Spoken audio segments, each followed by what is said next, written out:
To deal with a Mercedes project, part 2. Whatever the last video was, part 2.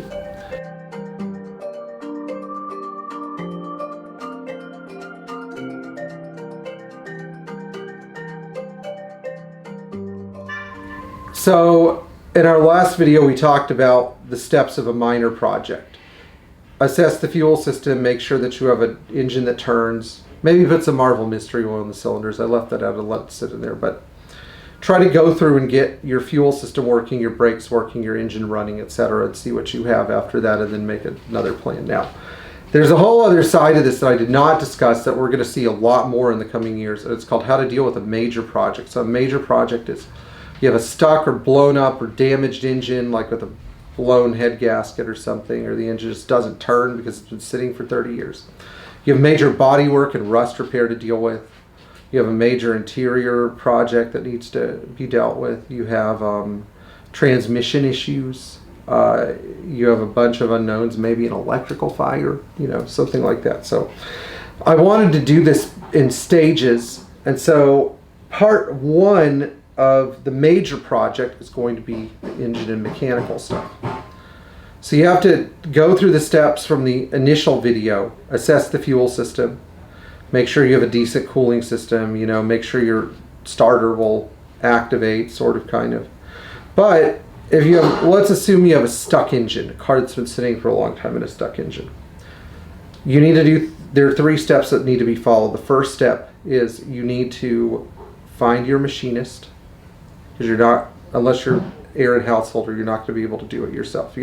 My friend Aaron is so funny. He's like up all night playing classical piano and then skiving leather and then rebuilding an engine the next morning. It's like the guy can just do it all, and then rebuilding like a vintage radio.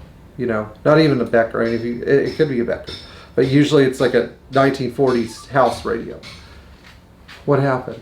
No. Okay, I just thought I heard something shut off. So anyway, you want to make sure that if your engine needs to get rebuilt, you are working with the right machinist. Now, the safe default is Metric Motors in Canoga Park, California. Still waiting for some sponsorship money from you guys. I'd talk about you a lot more if I could get a little dinero. But once you get that engine out, no matter who it goes to, you want it to actually look like a rebuilt engine. So you also need to find a plater, because you're going to want to plate stuff in yellow and silver zinc. All the ferrous parts, not the aluminum parts, the ferrous parts. So you're going to want to separate those, take photos of them, count them, and then send them to a plater. Then you're going to need engine parts. So your machinist ideally should tell you what your engine needs. And most Mercedes engines, other than the V8s, like the 6-cylinder, 4-cylinder, even 5-cylinder engines, you're probably going to need pistons and probably going to need cylinder liner work. You're probably going to need valve guides, valves, valve stem seals, all that stuff. You want to be comprehensive about your rebuild. You don't just want to bandage it together. So your next step that you need to take is getting all your parts together. Try to get high quality parts. And then in the meantime, you pull your engine, you do it carefully with photos, etc. Clean up as much as you can. Don't cut anything, even if it's a hose or a belt. Don't cut it. Try to figure out the right way to take it apart so you can figure out the right way to put it back together. This is a good method. I mean, anybody can do this stuff. Now, once you have all your other stuff out, like your radiator, your radiator is a good example. Maybe your automatic transmission. Maybe if you're dealing with a car that has a copper radiator, you want to take it to a radiator shop that you know and trust, or find one that you know and trust. Maybe you want to do the external seals in your transmission. You do all this when the engine is out. If you want to paint your engine bay or fix rust in your firewall, engine comes, do it with the engine out. Now, we're going to figure out what to do now when the engine goes back in. It's better to assemble the accessories on your engine when they're outside of the car if possible, like the power steering pump and the, maybe the AC compressor bracket or oil cooler lines if you have a 123 diesel or something like that. Or turbocharger, whatever. You want to try to drop in a complete engine. Try to do as much as you can with the engine on the bench. If you're working in a car that has poor hood clearance, like a 107 or a 108, by the way, I would have hoped that you pulled the hood. Much easier to do with the hood off. Now, if you're dealing with a car with a column shifter, like an early 108 or something, rebuild the column shift mechanism with the engine out too. It's much easier. There's so much that you can do with the engine out of the car. And if you need subframe mounts on one of these cars, engine out, time to do them then.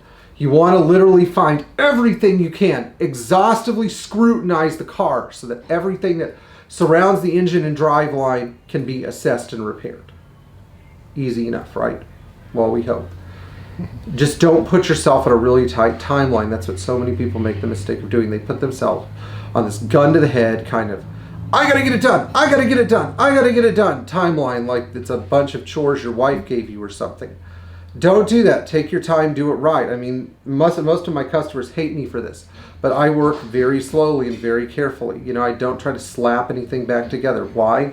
Because I'm going to pay for it later. You know, that's just how it goes. You do it fast, you pay for it later. Okay, let's go to the next video. Please like, share, and subscribe. If you found this interesting, then tap the bell for notifications and leave a comment below. And if you're supporting us on Patreon, we really appreciate you guys. I'm going to talk about how to deal with the rust you found in your car that you just bought when the engine is out. So, sayonara.